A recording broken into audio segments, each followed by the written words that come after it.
First, I want us to know that it is absolutely possible to have sibling relationships that are partnership based, where you see your needs as being met and you see your siblings' needs as being met, and you're happy for both.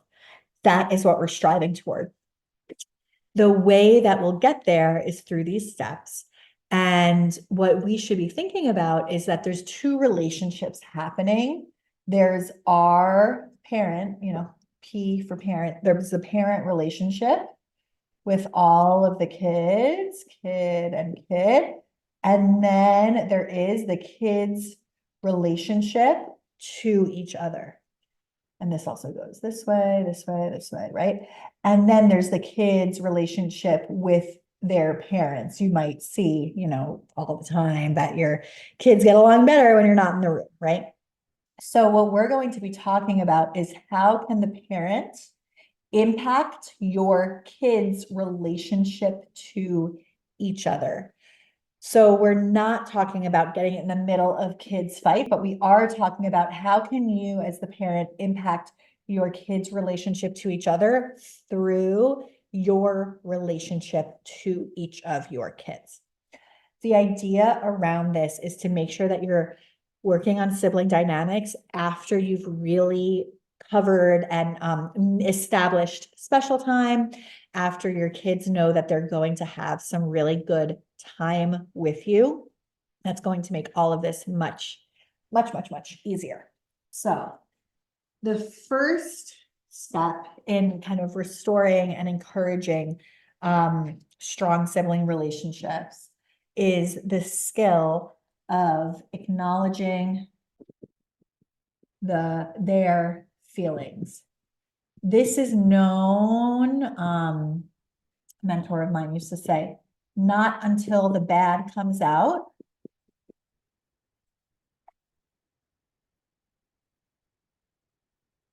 Not until the bad comes out can the good go in. Not until the bad comes out can the good go in. Just making sure you can see this. So how does that apply to us? We know we're going to use the example of your partner getting a new spouse, right? Let's say your partner gets a new spouse and they bring them in and they're like, hey, look, in my case, I have a husband and I'm with the wife. And so, hey, look, I brought you a new wife. Aren't you happy? You've been saying that you want someone to play with more at home. And so I got you this new wife and she's going to wear your clothes and she's going to, be so cute and so new and everyone's going to be obsessed with her because she's the new person around. And I expect you to play with her and be really nice to her because she's new here. So you have to kind of respect that she needs a little bit more of my attention. I personally, I'm not going to stand for that, right? I'm going to fight back and be like, what are you talking about? I don't want this new person here. If I say, I don't want this new person here, and my husband says, hey, don't say that. That's not how we talk to each other. I'm going to feel like I don't have a place here. If my husband says something like, I love you both the same. This new wife is not taking away from my love for you at all. I love you the same. I'm not going to feel better because I actually want to be loved more or the right amount for me. I don't care about the same here. I want to be loved. And so what I need in that moment of a new wife coming home to live with us is I need for my husband to be like, oh, this is hard for you, huh? What do you want to do about it? The first thing we can do is fantasy. Your kid comes up to you and they're like, oh, my little sister took my toy again. She's always doing that. I can't stand it. You might be like, what do you want to do to her? Let it come out. Let it come out. Let it come out. Let it come out. Not until the bad comes out can the good go in. Let it come out. What do you want to do to her?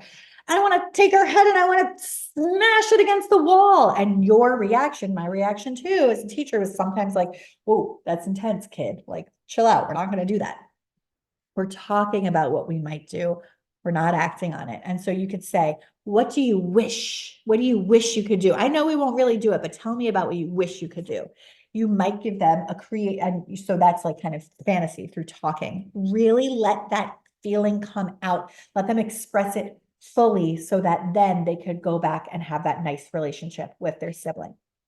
This works. This really works. The next way that you might do is you might give them a creative outlet. You might say,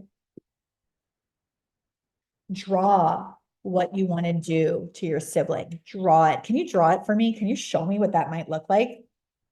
Not go and draw it and come back, but here I am connecting with you. You're telling me about this annoying thing that happened. Draw it for me right now. I want to see how you might express it.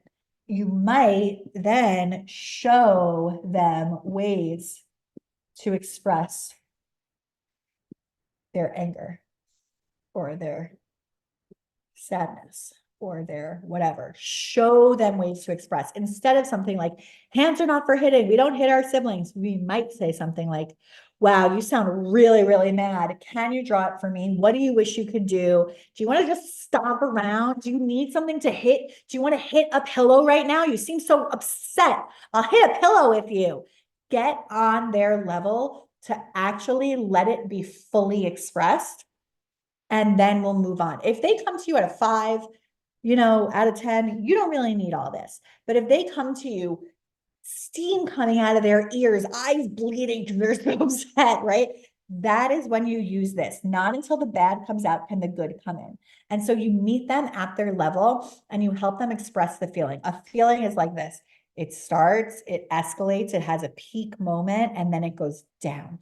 And if we're always stopping our kids' feelings before we let them peak, or we're stopping their feelings on their way down, and we're saying, oh, no, but she didn't mean to, she's just a baby, he didn't. If we're like stopping where they're feeling, then we're not letting them fully express their feelings, and that it gets bottled up and it causes resentment. So give your kids a chance to fully express their feelings. And it is amazing. You'll see this. It is amazing what they then go back to their siblings and they can then play with them. They can then, be in relationship with them because they had their feeling fully expressed. Not until the bad comes out can the good go in. Okay.